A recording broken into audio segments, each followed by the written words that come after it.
So two, primary school, all in Polish, apart from one subject. At school, I was very reserved and quiet. When school was finished for the day, I believe I came across as quite studious. This is because of my plan, which was to get all my homework out of the way so I could then go out and play as soon as possible. Sport was a huge part of my playtime and still plays a large part in my time off. The kids from our street and I played cricket, soccer and another ball game where you have to hit someone with it and run, duck, weave and dodge to avoid getting hit back. I think it's called brandy in Australia. The ball would end up in our neighbour's front garden a lot of the time. She used to get shit with us and threatened to call the police or keep the ball.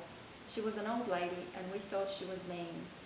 I must have been liked by kids because when they found out that I was immigrating to Australia, they pitched in for a present for me. I was 12 at the time and they got me a huge fluffy black and white puppy soft toy. I'd never had a toy that big before. It was almost half the size of me.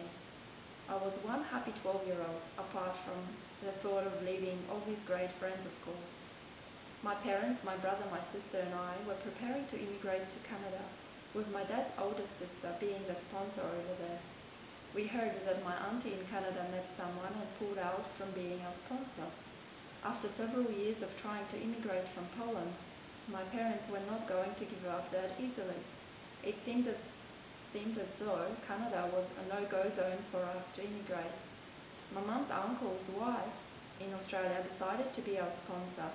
Instead of Canada, Australia it was. When the reality of me leaving Poland reached my classmates, one boy was hitting his head against the wall, crying and saying, "It's my fault, it's my fault." I didn't know that at the time, but my dad was taping what was supposed to be my last day at school on video. I felt a bit awkward because my family didn't end up immigrating for another year due to my dad's test results showing up as faulty. The chest x-ray showed a black spot which could have meant cancer and hence no permit to enter Australia. He had to wait 6 more months to take another x-ray to check if it was the case or not. The clinic was taking preventative measures as to not expose my dad to x-rays too much. Luckily, it all was nothing in the end, perhaps a smudge out of nowhere. I felt good that I was able to stay in Poland for 1 more year. Everyone in one of my classes thought that the teacher liked me the most. That was Russian language. I excelled. Mark 5 was the highest and 2 was a fail. Every now and then, teachers would give students 6 for performance beyond good and sometimes 1 for no attempts made. I got 6 overall for my Russian. Sadly though, I don't remember much of the language now. The kids at school used to get me to ask the teacher to postpone the test when they didn't feel ready. I didn't like being in that position. I was ready and the test had to be taken sooner or later.